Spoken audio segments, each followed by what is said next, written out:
এবার পুরসভার স্ক্যানারে অভিষেক বন্দ্যোপাধ্যায়ের সম্পত্তি।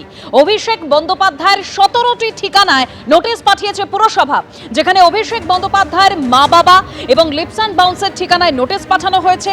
এরই পাশাপাশি হরিশ মুখার্জি রোডে একটি, কালীঘাট রোডের 2টি ঠিকানায় নোটিশ পাঠানো হয়েছে। প্রেমেন্দ্র মিত্র সরণির 3টি, পণ্ডিতিয়া রোড ও ওস্তাদ আমির খান সরণির 2টি ঠিকানায় নোটিশ। বিল্ডিং প্ল্যান অনুমোদনের কপি সহ একাধিক নথি তলব করেছে পুরসভা। বাড়তি নির্মাণ হয়ে থাকলে তার অনুমতি নেওয়া হয়েছে কিনা তা জানতে চেয়ে নোটিশ পাঠানো হয়েছে।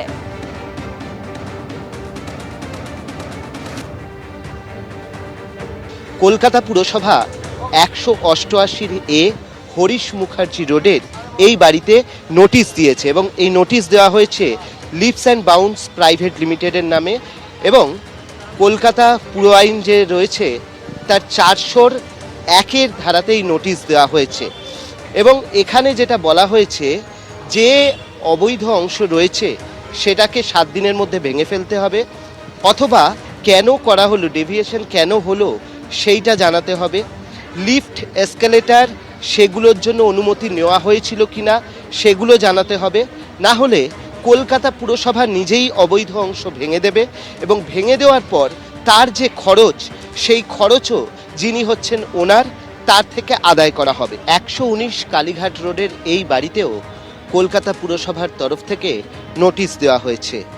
401 এই ধারায় নোটিশ দেওয়া হয়েছে এবং যেখানে একইভাবে বলা হয়েছে যে অংশে অবৈধ নির্মাণ রয়েছে সেই নির্মাণ ভেঙে ফেলতে হবে 7 দিনের মধ্যে, অথবা কেন করা হলো তার কারণ দেখাতে হবে, অথবা এই দুটো যদি না হয় তাহলে সেক্ষেত্রে কলকাতা পুরসভা কিন্তু সেটাকে ভাঙবে এবং তার খরচও নেওয়া হবে এখানে যিনি মালিক রয়েছেন তার কাছ থেকে। এবং এটা লিপস অ্যান্ড বাউন্সের নামেই এই চিঠিটা করা হয়েছে।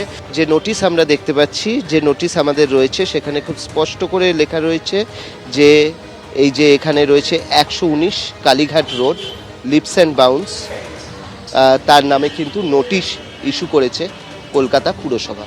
121 কালীঘাট রোডের এই বাড়িতে কলকাতা পুরসভা মোট 7টি নোটিশ দিয়েছে, যার মধ্যে 5টি নোটিশ হচ্ছে লিপস অ্যান্ড বাউন্সের নামে, একটি হচ্ছে লতা বন্দ্যোপাধ্যায় এবং অমিত বন্দ্যোপাধ্যায়ের নামে, আরেকটি হচ্ছে শুধুমাত্র লতা বন্দ্যোপাধ্যায়ের নামে।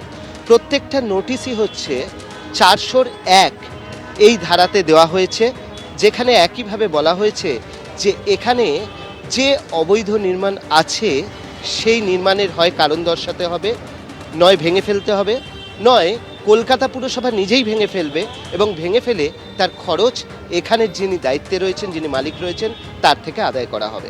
এবিপি আনন্দ, এগিয়ে থাকে, এগিয়ে রাখে।